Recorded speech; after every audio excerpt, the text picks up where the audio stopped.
Okay, good evening and good afternoon to everyone who is on this call. As you know, we are in the pre-week of our PIPATHON run. For those of you who are not part of the PIPATHON run, that's okay. This session is still going to be helpful, okay? But for those of you who are in the PIPATHON run, this session is going to be pivotal in your learning. So it's important that you take notes, because you're going to need to submit notes, so make sure you are taking notes. All right, so I'm going to just close down my Telegram because I don't know how to switch off the noise. Okay, fantastic. So the key things we're going to talk about today session are two things: the fundamentals around trading and one of the strategies that we're going to be using in terms of trading. All right. So when I talk about fundamentals, let's have a discussion. When we say fundamentals, what do people think I'm talking about?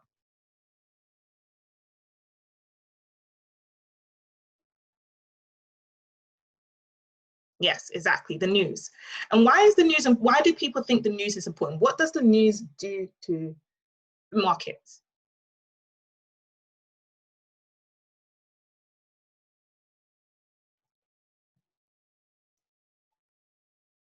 Drives confidence, cool, economics, wonderful. Moves the market, cool. So when we talk about moving the markets in terms of news, exactly, what type of trading is this? What type of trading is it deemed when we use news to determine how we trade?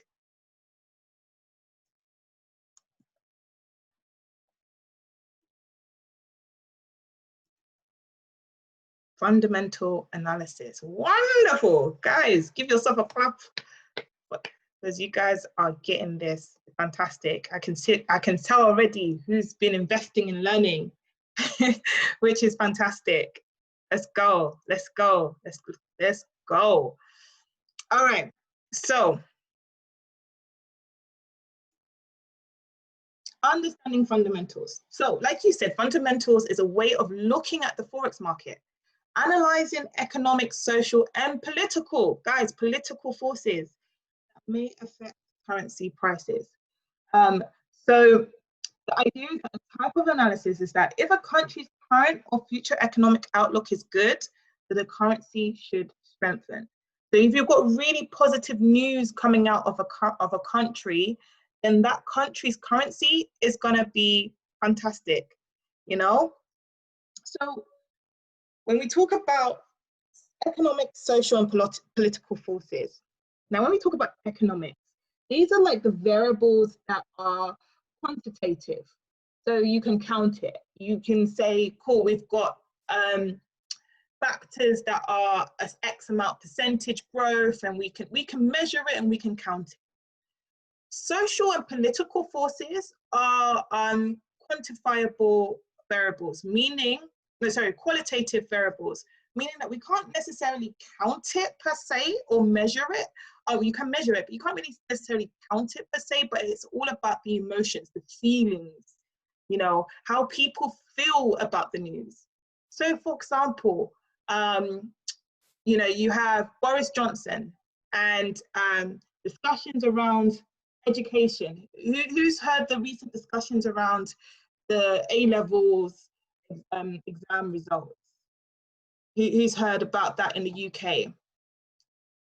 Great. So in the UK, just for everyone's benefit, in the UK, there was, because of COVID, the government of the UK tried to come up with a solution to figure out a way to give people who are doing their exams in college a grade. And they came up with this really ridiculous, may I say, measurement skill that it was horrendous, that somehow used some sort of, I don't know, indicator based on what kind of school to give you a grade. So it meant that students that were in poorer areas or went to schools in poorer areas were highly affected in terms of their grade outlooks. In fact, they were downgraded drastically. Someone could have been an A-star student and they were getting used because of the school they went to. Now they've kind of shifted it and listened to the advice and feedback and the anger that was ensued. In fact, students have even said, there was one student that went on news, the morning news, and she was like, the government is forgetting that we're 18 years old now, so we can vote, and none of us are going to be voting for Conservative. And I just thought it was quite funny, because power that you have in politics simply can drive the outlooks. And guess what? That's exactly what happened. Because of their voices all coming together, they made change. Now, there's a link, because we're seeing things like the effect and the feelings around that impact have an impact on the economics of the country, and therefore the currency value. All right. So you'll realize that when you start trading Forex, you start having an interest of what's happening in the world, because everything has some sort of impact. And and it's like a knockoff domino effect. For example, President Trump in the United States can say something fleetingly. He may say something without thinking. Oh, that's the China virus, or belongs to China. But that can then impact the trade conversations with China and the US. And those delays in the China and the US trade conversations then impact other decisions. For example, TikTok. If anyone's been following the news, TikTok is a popular application where people can use it to make funny memes and videos. And it's a Chinese-owned company, and now the US government are looking to ban it, right? Now, in all honesty, these tensions have been running really high between US and China. And every time there's a new announcement in the drama between US and China, we see the markets fluctuate. So I say all of this to say that fundamentals play a massive role in how prices move. Having said that, there's a lot of manipulation in the market by institutions, and also currencies tend to follow market plans. All right, so it stays within shape, but oftentimes if you see anything that is drastic, it's probably because it's driven by fundamentals or manipulation. All right. Oh, what's going on with my screen? All right, so the different types of news. I just wanted to highlight a few. I didn't want to go too deep, but these are some of the high level impact news elements that you will often see in the red folders. Okay, so GDP. GDP is the gross domestic product, and it's an economic variable that measures the total market value of all goods and services produced in the country in any given year. The higher your GDP, the higher productiveness you've had in a country, the more spending you've had, is great for the economy. All right. Retail sales. Now, this indicator showcases how well consumers are spending. If you have money to spend, you're going to spend it, and therefore you're going to keep the economy going up and keep the value of prices up.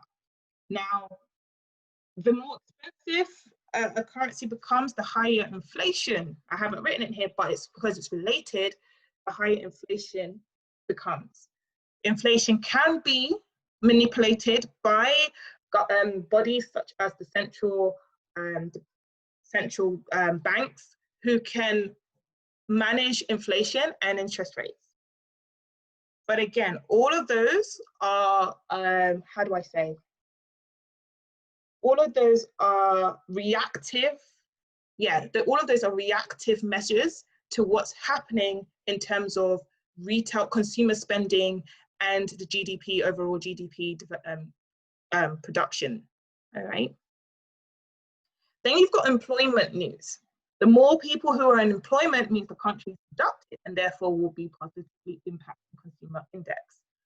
When you see high unemployment rates, that means that majority of your country are not working. If they're not working, either they're dependent on government aid, or they're not contributing to the production or in terms of goods and value and services being produced in a country in a given year. So therefore you will see a fall in GDP. Let's talk about some key examples that we've seen. The UK recently announced the highest recession it's ever had in its history. Huge. Why? Because of COVID. I was waiting for someone to say it. Yes, because of COVID, all right? People may not understand, but the impact that COVID has had, we're going to feel it for a long time. Some of us are not seeing it. Some of us are feeling it more than others. Now, many people have been furloughed. Many people have had to seek government aid. Many people's jobs have been, reduced. Hours been reduced. I'm even seeing it now in terms of job market.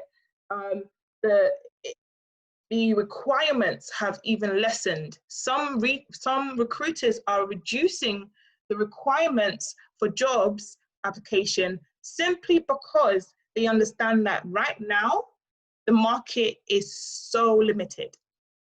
All right. So all of that, when unemployment reigns so hard like that, it has a knock-off effect on GDP. And we're seeing that now during a time unique in history of this country in the UK, we're seeing that unemployment has been vastly higher than normal, therefore meaning that no one's really working, therefore no one is contributing to the GDP of the country, which stands for gross domestic product, which is essentially the total amount of the total value of the products and services a country produces. So everyone pays tax, everyone works, all of that value, all of that money gets calculated as part of a country's GDP. Okay. So what does this mean in terms of, thank you, Mercy. Cool. So what does this mean in terms of red folder news? Who knows what red folder news are? Hopefully this isn't alien to people. Red folder news. If you know what red folder news are, can I get some number? Yes, high impact, exactly. So red folder news is high impact news, and we have an FX calendar. There's actually a calendar. You can find this on Google. Just go FX calendar. In fact, let me bring it up for you guys.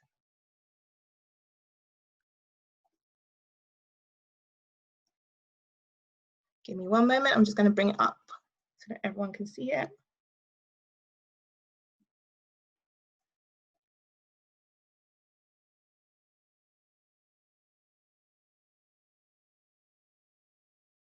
Okay. So here we have FX calendar, all right? You can go on Daily FX. You can just Google FX calendar. And what it does, it tells you news that is high, medium, and low impact news that is scheduled to be released on certain days. Now, for example, we're down here right now, and you've got low impact news. Now, if I see tomorrow, there's 6 news elements that are high impact. So at 7 a.m. United Kingdom, you've got inflation rate year on year, and you've got the inflation rate for July coming to be announced tomorrow for the UK. Now, what's important when you come and see the red folder news is what their forecast and the previous rates were. And the reason why, okay, is that if the actual rate is either higher or lower, it will have an impact to price.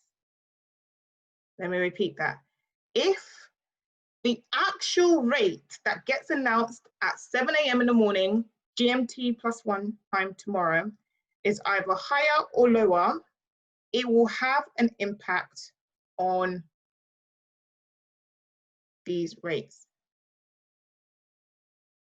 Okay.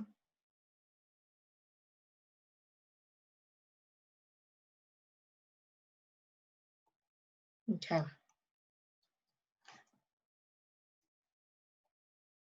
Okay, so I'm going to repeat it one more time. When you come into the calendar, let me see if I can actually just showcase today. All right, so this is today, okay?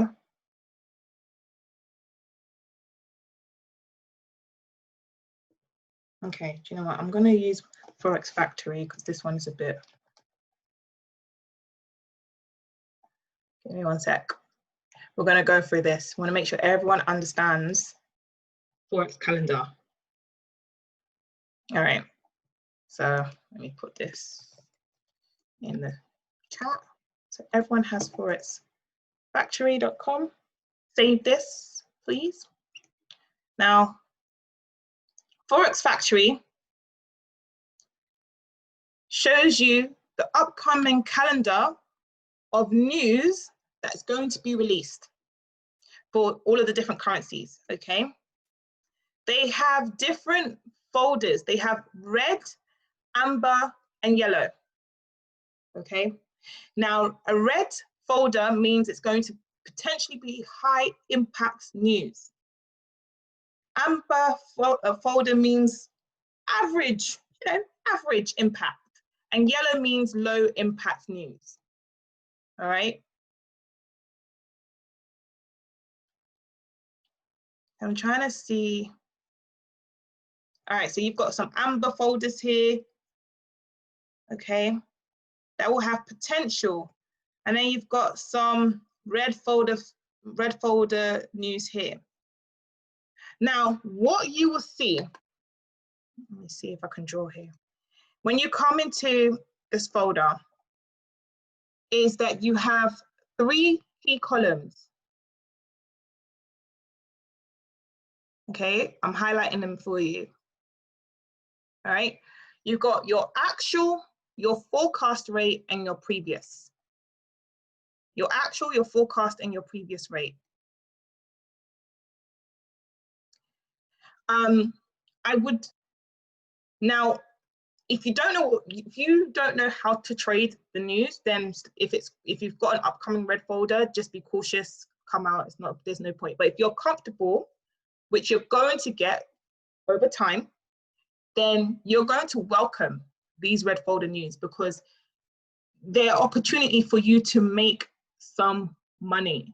Because on red folder news, you tend to see huge movement in trades, in currencies. You tend to see huge movement. It's just understanding what's happening with the news and therefore knowing which direction the potential impact will take your currency. And I'm going to try and explain this in layman terms, okay? Now, you have your forecast, your previous, and your actual rate. All right. So before the news is announced, your actual rate is going to be blank. If it's a type of news that is quantitative, so you can count it, the actual rate is going to be announced on that time that it said. So for example, this red folder news here for AUD was monetary policy meeting minutes. Those are meeting minutes. It's not like the GDP account is going to be announced or the consumer price index is going to be announced. This is like someone's meeting minutes that is going to be released. All right. Now, I want to go down to this example here. So on Friday at 7:30 a.m., German PMI is going to be announced. Now, if I expand on here, what's really good about Forex Factory, it gives you an explanation of what this particular piece of news is all about and why people care about it, why we care about it, right? And it also gives you the previous rates. And it also tells you what the usual effects is, i.e., if the manufacturing PMI is greater, the actual is greater than forecast, then prices is going to go up. It's usually good for the currency, meaning the currency is going to go up. Okay. So here it tells you what the usual effect is for that particular red folder news or that particular news. It tells you why we care about it and where it comes from. If you guys are following this, can I get some number 2s in the group chat? Okay, fantastic. So the key takeaway is this, that people should begin to make it a habit of checking the Forex Factory every day in the morning or the day before or the week, beginning of the week, to see what's upcoming. And on top of that, you guys should be checking the news. So for example, CNBC is a really good platform. Go ahead with your question. Not go away. Tell me your question. You said go away. Go ahead with your question, please.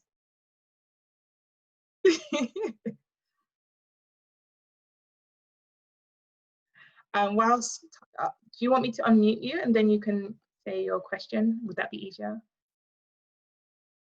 Yes, yes, I will be sending that across.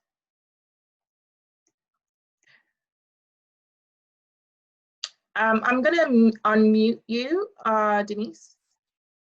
Just give me a sec.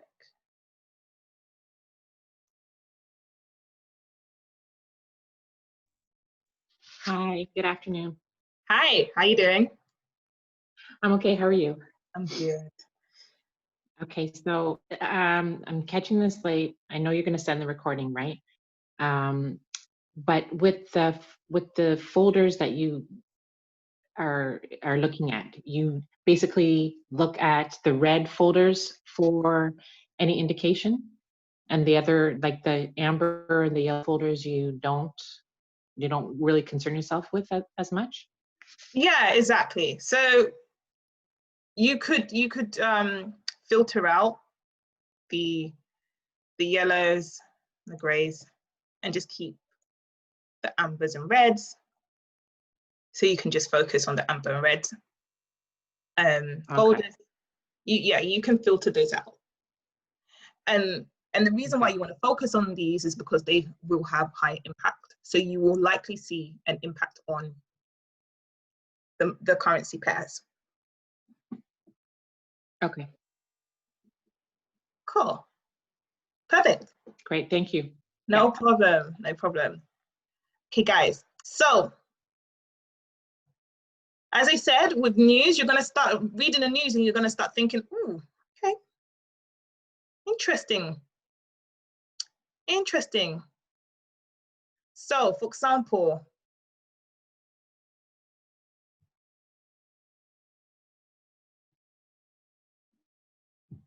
US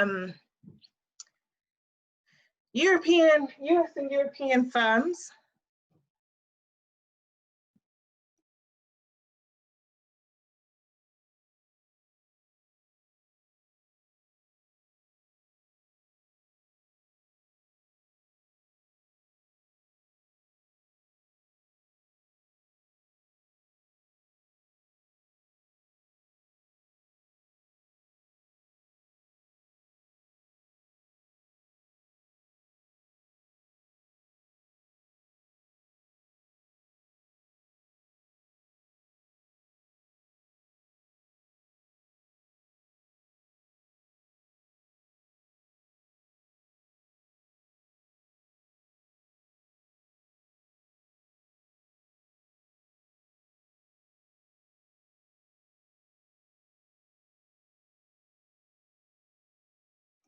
Sorry about that.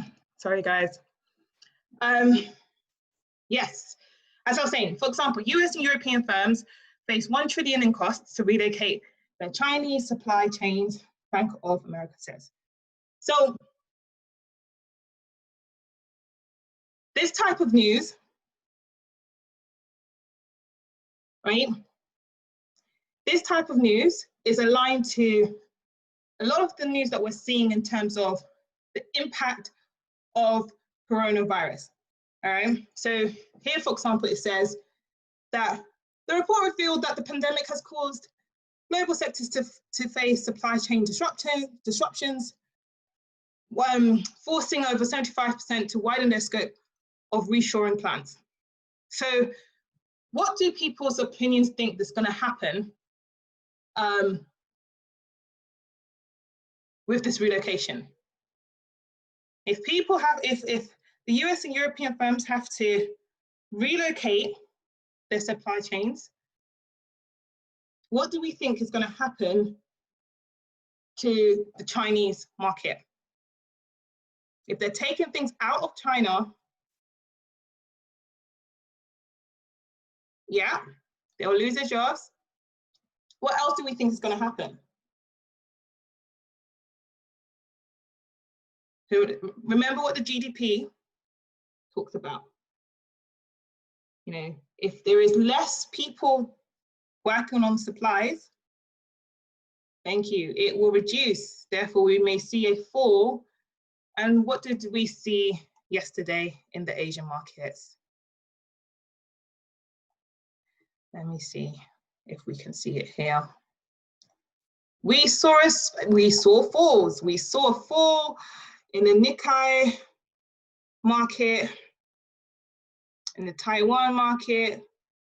There was a fall in Shanghai yesterday night, and it's slightly beginning to come back up, only by 12 pips, but there was a fall. The economy will be impacted. I'm joking. The economy will be impacted. Exactly. Guys, you're getting this, you know? You're getting this. Fantastic. All right, so let's take another example. Let's see.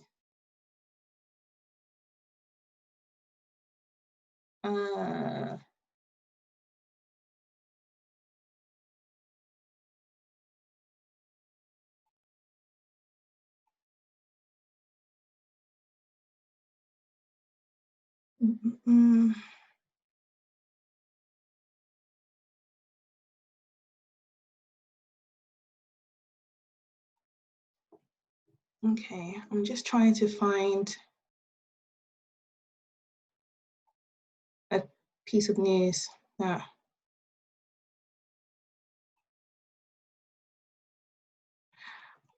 let's take this. Let's see what this is.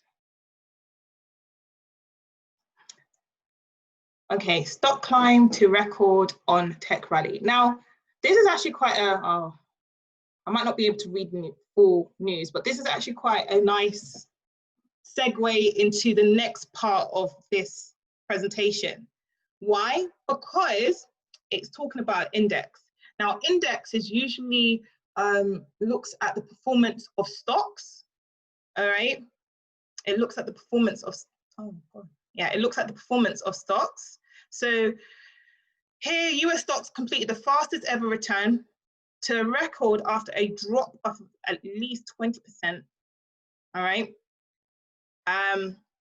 So this showed in the S&P 500, which had a rally from its March low, then failed to breach it and closed lower. And I'm going to show you that in the markets. All right. Now, the reason why this is a good segue is because one of the indexes that we are going to be trading as part of the PIPATHON is, drum roll please,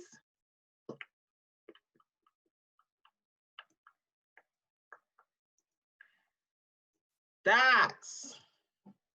All right, so DAX. So DAX is,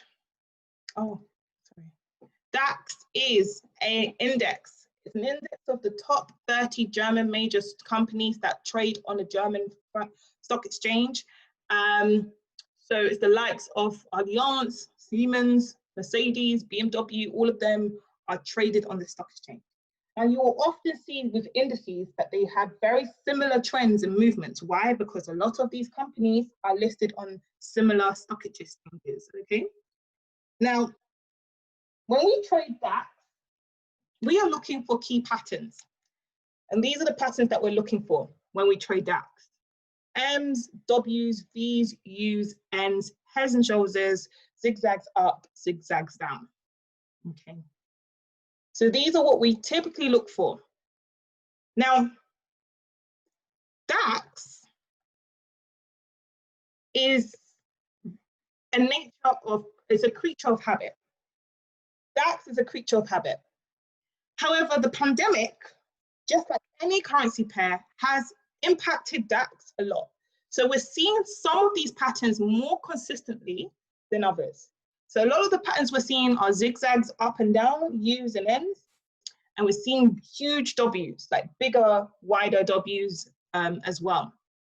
But one thing I will say is that DAX still respects market structures. It still respects the weekly cycle market structure.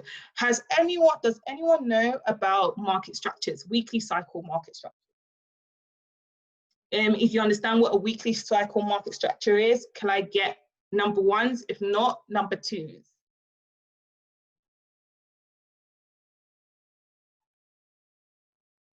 Cool, great, fantastic. So I'm going to show you what I mean, and I think it's easier if I just show you in the charts.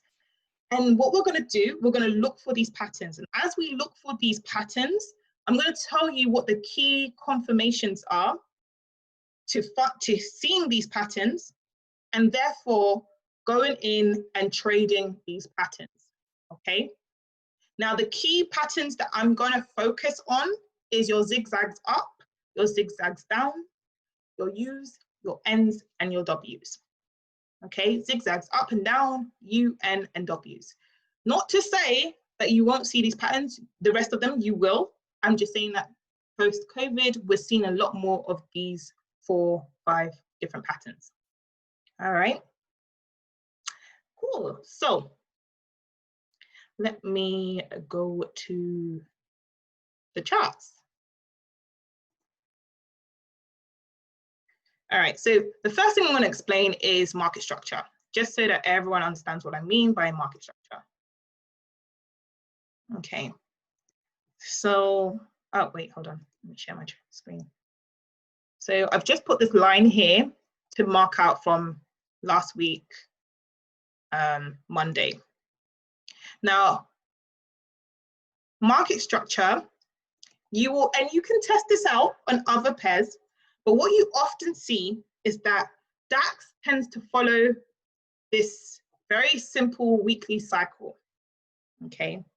So Monday, you will tend to see what they call a fake out. When we say fake out, it's as if it's going one direction. So I've got this line here, but you can't see, but underneath this line, it looks like it's a red candle, all right? So it looks like, hey, it's gonna be going down. It's the downward trend, it's going down. And then, oh, no, it isn't, it's going up. So it's a fake out, okay? And it will go all the way. Now, on Tuesdays, like second day of the week, you tend to see the trend turns the other way. So seeing as it's gone up, it's come back down on the Tuesday. You can see my dates at the bottom of the screen, all right? You can see my dates hovering at the bottom of the screen. So on the 11th, you've seen that it goes down. Then you'll usually see what we call a midweek reversal. So Wednesday through to Thursday, you'll see a midweek reversal. And we're seeing that here on the 12th and the 13th. It comes back down on the 13th. All right. Then Friday, what you tend to see on a Friday, hold on.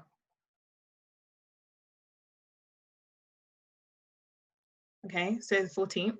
What you tend to see on a Friday is that it will return to hit that midweek's highest of the day or lowest of the day point. All right. So what did Friday do? It dropped and it met that midweek highest of the lowest of the day. All right.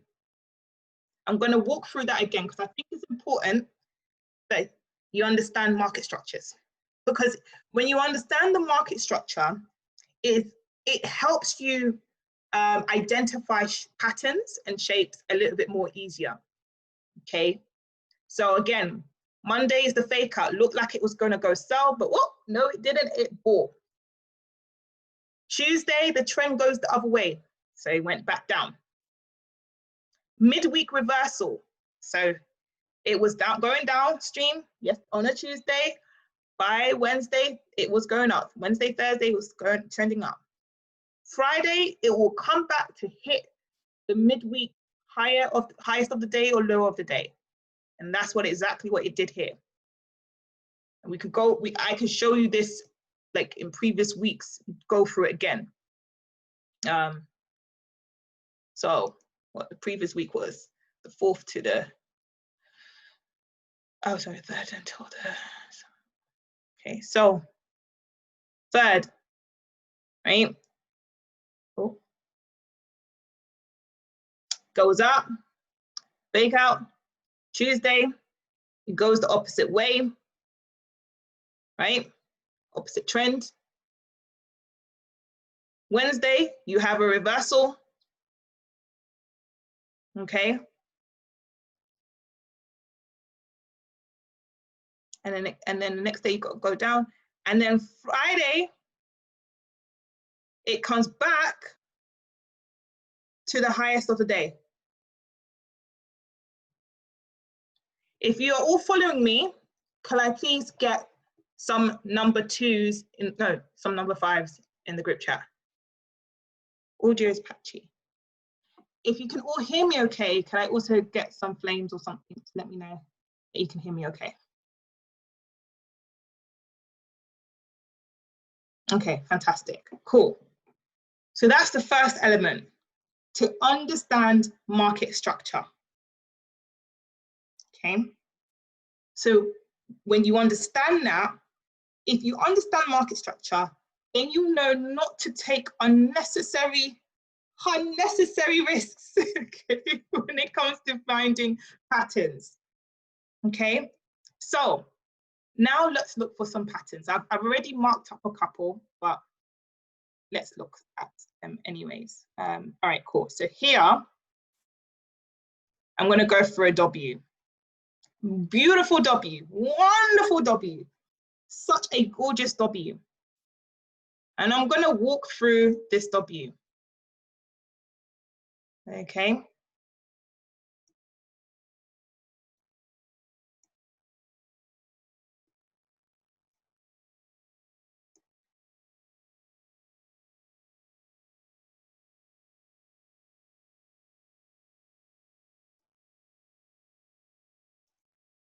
Oh God, what is going on with this thing? Cool. Cool. Perfect. All right, so here is the W. I'm going to draw it up for you. All right, this is a W. All right, that is a W. Beautiful, strong W. All right. Now, here are the confirmations, so make sure you're putting this down. What you are looking for when you see a W is you want to see a downward movement. You want to see it go up here. And then you want to see it come back down and form what we call a double bottom. Everybody say double bottom. All right. This is what we're trying to see. We want to see the bodies of the candles. This is not a straight line, sorry. But you want to see the bodies of the candles form a double bottom. Now, what's even better, and this is why I say this one is a very sweet one, is when we see a wick. Let me do this in a different color. Can you see that wick? When you see a wick, why, can someone tell me why that a wick is so amazing when we're looking at this shape.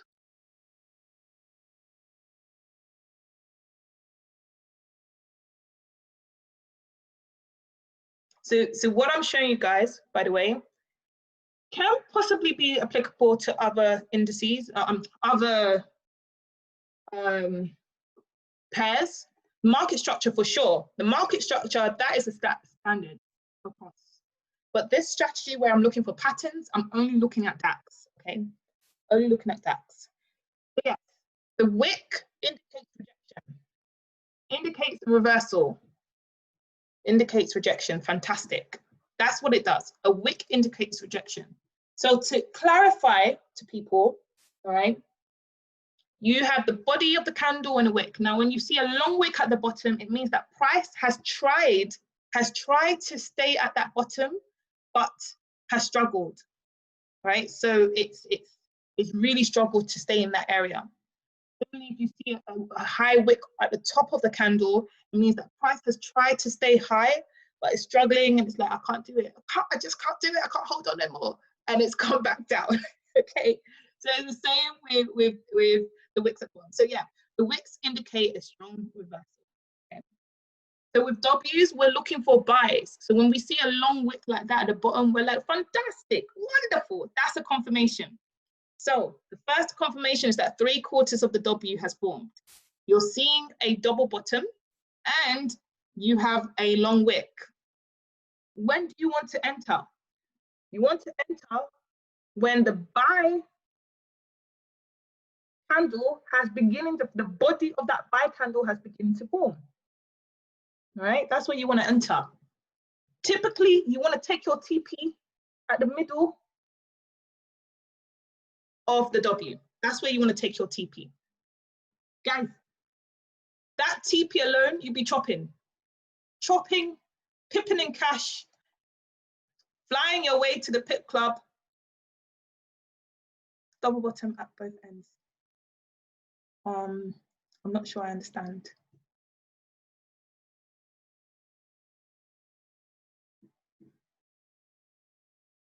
All right. So let me just show you. Oh, sorry. Let me just show you how many pips. Oh, look at that. Wonderful, beautiful, just glorious. How many pips? Over almost 300 pips in that one move.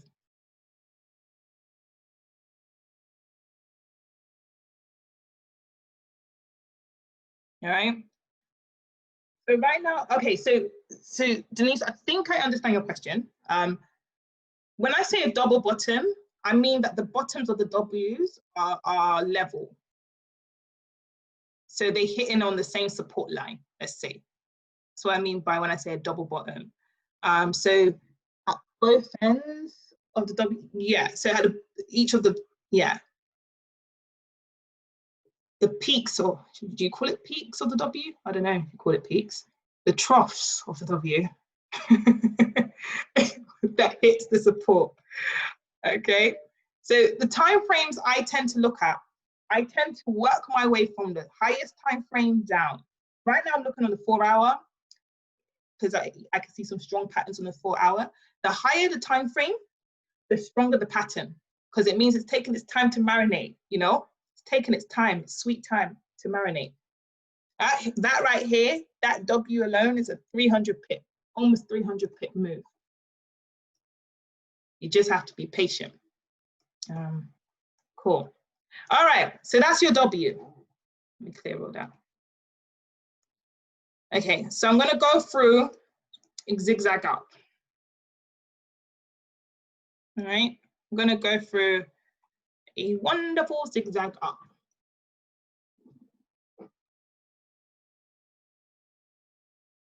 Okay, so here is your zigzag up. Okay. Now, a zigzag up consists of two major things. You have a step, and you have a leg. All right.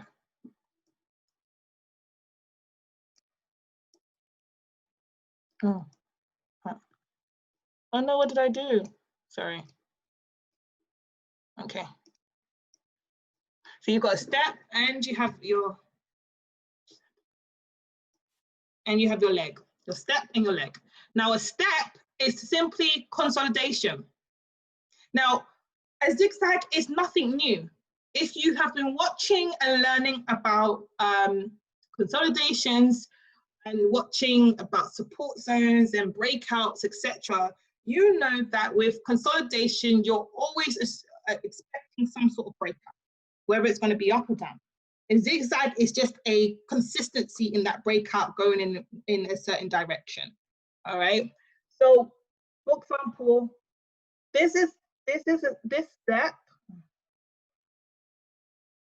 step right here is consolidation. Then the leg is the breakout of that consolidation. Okay. You can see my yellow lines of support, which also showcases the supports of this consolidation. Now, when I tend to enter zigzags, I tend to enter zigzags when one step has formed. So I will tend to enter a zigzag around here. This will be my entry. That's for me personally. If you see it before and you're comfortable, by all means go in. But for me, the reason why I don't go in the first step is because usually that first step could be a different pattern. It could be an M and go back down. So what I'm looking for as a confirmation in a zigzag is that one full step has formed and it's forming this second step. So I want to go in at this second step. My goal is to capture the third step, at least at the minimum. Okay, so my entry for zigzag up needs to be at the base, the support of that step, the support of that consolidation zone. Guys, I apologize that this is going to take a little bit over 10 o'clock. I'm going to try and go through this in a little bit more faster pace. So yeah, apologies. So like I was saying, you want to get in at the base of that zigzag, okay? Now, when you get into the base of that zigzag, you just relax. It will go up and down, but as long as price does not reverse back past the previous step, the zigzag is still in place. I repeat, as long as price does not reverse back past the previous step, the zigzag is still in play. So just relax, relax, okay? Cool. Now, this is why I love zigzags. Now, here is the third step of this zigzag, this particular zigzag that we're looking at, right? And that was the goal of us to hit this third step. Draw out what I mean. Okay, let me go back. Price likes to fluctuate, right? Price will do some crazy things. That's what price will do, right? Price likes to fluctuate. Now imagine you entered here in this green line. Imagine you enter here this green line where it says E, and then out of nowhere, price does this. Woof, it just comes down. Some of you be sweating. Oh my God, I'm in negative. Let me get out now. And then the worst thing that happens,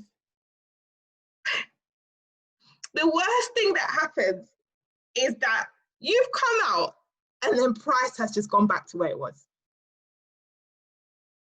do that. Price likes to do that. Price likes to play games with you sometimes.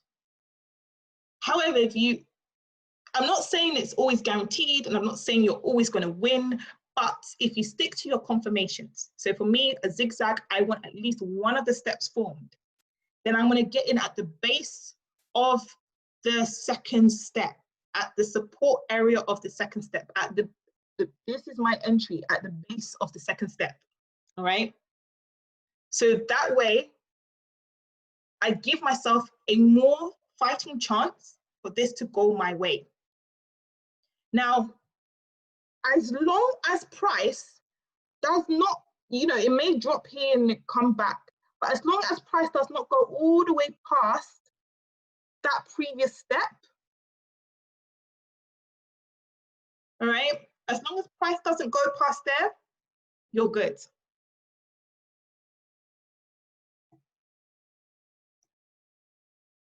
Okay, as long as price does not pass the previous step, this zigzag is still in play. Okay, so now what I like about zigzags is this. Imagine that this was your third step, right? You're trying to capture this step. So you say, cool, this is where I'm going to go in for my TP. Instead of putting a TP in, what I like to do is put my stop loss in profit. So when it's got, so say price gets to this area, all right, price reaches this pink line. Instead of putting a TP in there, I'm going to put my stop loss just underneath. I'm going to put a stop loss just here. Yeah, I'm going to put stop loss here. So that way I'm securing how many pips? 400 pips. I'm securing 400 pips, but I'm also allowing myself to continue earning. Why? Because as long as this price does not reverse back to the previous step, the zigzag is still in play. So then guess what? This fourth step, when it climbs, I've now captured this fourth step. And as it keeps going, I keep moving my stop loss further and further into profit. Now, imagine I come in at this point at 11,635. This price, let's say it was 12.7.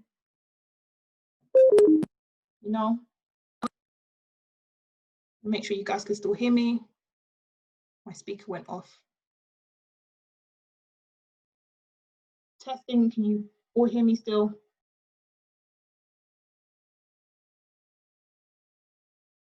Cool, perfect. Sorry, my speaker went off. All right, so yeah, so this, imagine if you got in this area with 6.5 and you exit around this area 12.7, that's over 1,000 pips. Wow, this was a beautiful one. 1,000 pips, just like that. Okay, so that's why I like zigzags, because you can really make money on zigzags. You can really make money on zigzags. So to recap on a zigzag, you want to get in for the second step. You want to get in at the base, at the bottom, the support line of that step. The goal is to capture at least the third step, all right? Or you can trail your stop loss in profit. Okay, explain a bit more of stop loss in profit. Sure.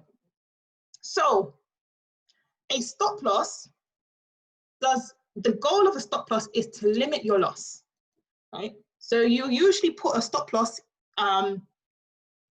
below your price if you're in a buy, or above your price if you're in a sell, right? That's what you would usually do with stop loss. Okay. Okay. So now that you're in profit, right? The same concept still applies. So in this buy, I put my stop loss. Remember, this pink line is current price. In this buy, I put my stop loss below current price. However, the difference is that my entry is below my stop loss. So therefore, this is now profit that I've secured by placing my stop loss below current price, but above my entry. Okay. And you can take partial profits. You could do, if you've hit your target, by all means, take profit. I'm just talking about a strategy of where you can maximize. That's it. But you can, if you're only looking for 100 pips, take 100 pips and go. Your 50 pips, 20 pips, you can take. But this is just the way in which I look at the zigzags, all right? How do you count pips on DAX? You count the whole numbers. Just so if it's 1,000 and then it goes up by 1,010, that's 10 pips on DAX. It's not like currency pairs because it's an index. Okay, cool. So that is your zigzag up.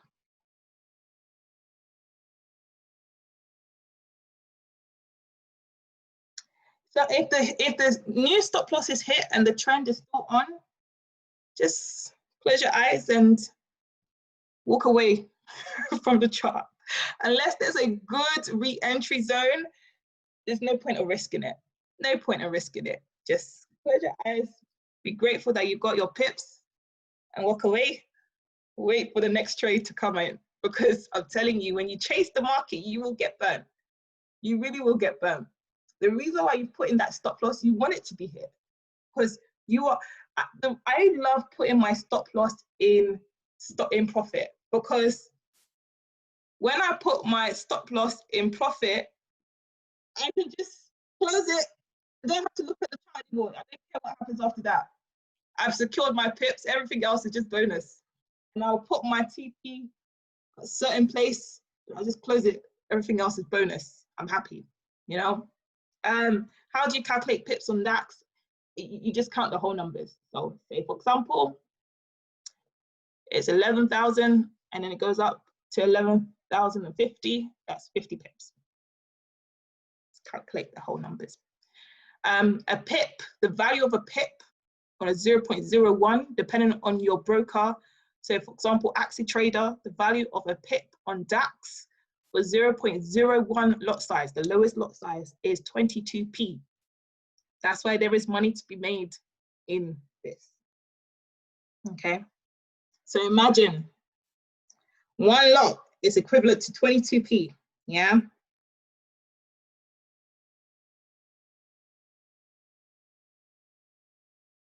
And you get 100 pips. How's that making £22 on the lowest lot size? Yeah. Or making 44, 66, etc. So there's money to be made. All right, I'm conscious of time, so I'm just going to quickly try and whiz through the rest of the shapes. So I marked up where I saw a few more W's. Oh, crap. That was a funky HNS. All right, so here we've got head and shoulders. I'm not a massive fan of a head and shoulders, but alas, it is a head and shoulders. Okay, head and shoulders. What is a head and shoulders? These are the shoulders.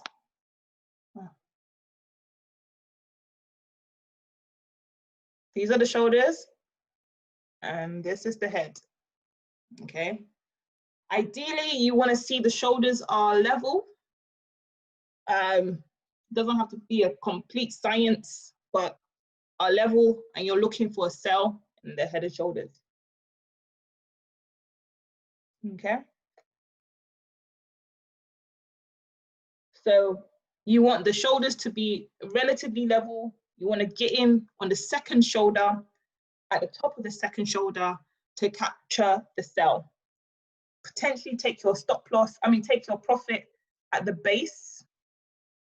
Or, like I said, you can trail your stop loss and profit and capture a few more pips. Okay, so that's your head and shoulders.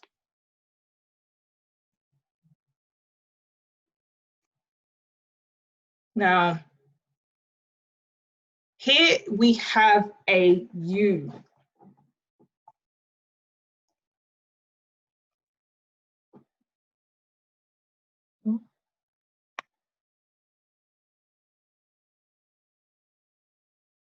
Okay, here we have a U. Now a U is categorized by a downward move, right? A downward move, consolidation, and then an upward move. Now with a U, you want to get in at the base of that U. That's where you want to get in. And the idea is to capture halfway up the U. That's where you want to take your TP. Guys, the U's, the zigzags and ends, I'm going to show you, you can make money. 1,000 pips, 500 pips, 200 pips. With DAX, you see it, it's strong, especially on the higher time frames, fantastic. And look, I'm looking on the 4 hours charts. The lower I go in the charts, you're going to see more shapes and patterns in the lower time frames. But I like to look at the higher time frames, especially for setups, to look for these entries. Okay, so you go in at the base and you go in. Now, expect things to expect with a U. Expect there to be a breakout. There's a breakout right here. Don't panic. Don't panic. It happens. It's not a real science. So you will see a breakout of that support. But what is a breakout of a support? What do we tend to see? You know, if you're looking at zone to zone breaking, zone to zone trading, you're always looking for price to break and retest.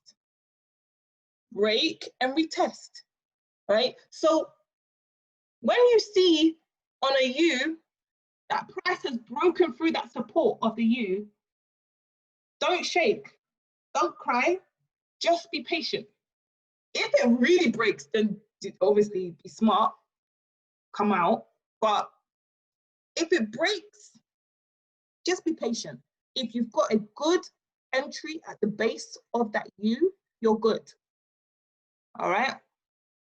And guess what it will do? It will come back and then respect the support. So you want to get in at the support. And look, this consolidation, you could make money, but I mean, it's not worth it.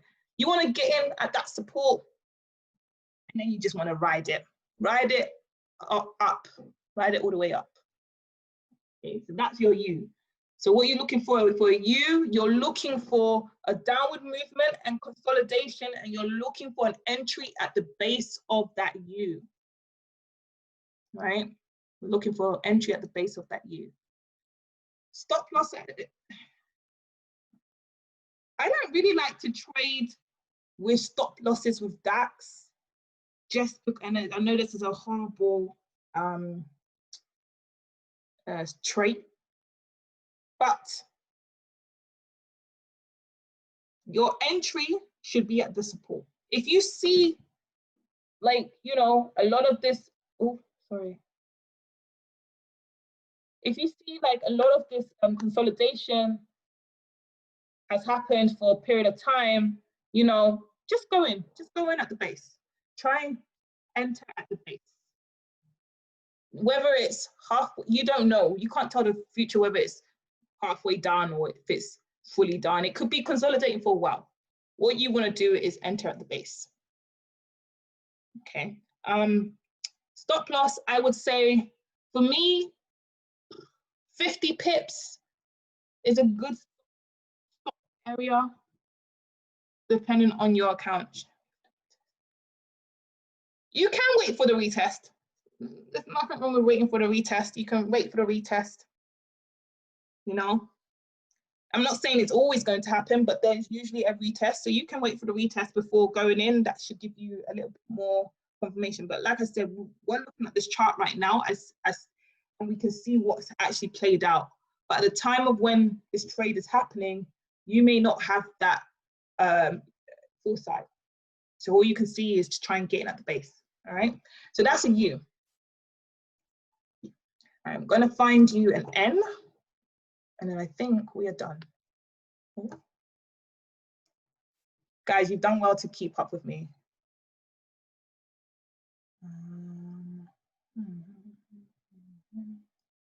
Oh, beautiful. This right here. Wonderful, lovely N. Okay. Okay. So here we have an N. Yeah, the consolidation and the drop. Shape is in a shape as well. Okay, so this is an N. An N is you want to get in at the top of the N. Similarly to your U's, you want to get in at the top of the N. This is where you want to enter. Again, expect some kind of breakout before it comes back. And you want to capture at least halfway down. All right, halfway down the N. You're going in for a sell. You want to capture at least halfway down the N. Okay. So those are the main patterns I'm going to walk through. W's. The inverse of a W is an M. Sorry, I didn't actually go through that because these days we're seeing a lot of W's. But inverse of a W is an M. And similarly, where you look to go in at the base of the double bottom. For an M, you're looking for a sell at a double top. Okay. So we're going through N's, U's, zigzag up, zigzag. I haven't shown you the zigzag down. How dare I? Show you a zigzag. This is my zigzag down. Okay. Here's my zigzag down. I'm going to show you this real quick and then we're done. Okay. Zigzag down.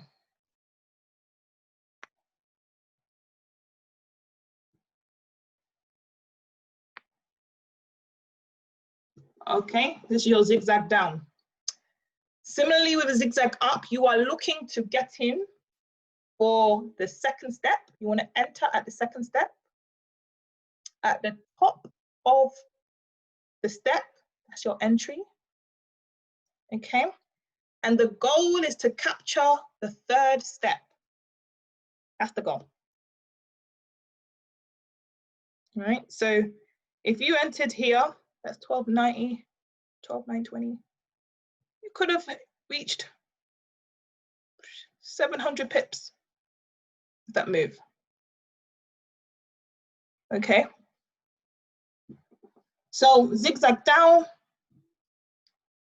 you looking to get in at the top of the consolidation on the second step. And the goal is to capture the third step. And just like the zigzag up, you know, price, or the zigzag down is not broken unless price reverses back past the previous step. Okay. So again, price passes this point, you know, oh, sorry, let me go back. If price passes this area, you can put your stop loss in profit. It's a nice 500 pips. Just put your stop loss there, relax.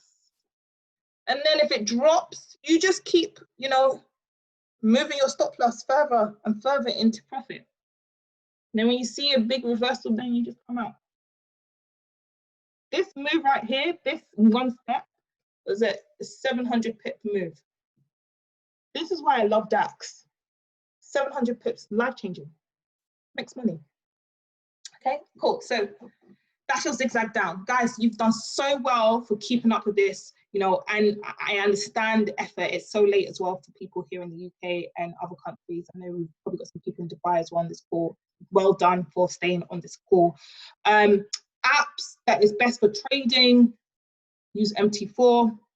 You can have MT4 downloaded from your broker. You can get a broker download onto your laptop.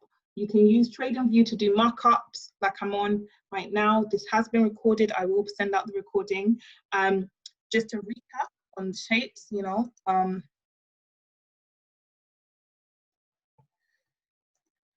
Recap on the shapes. You've got your M's, your W's, your V's, your U's, your N's, heads and shoulders, zigzag up, zigzag down.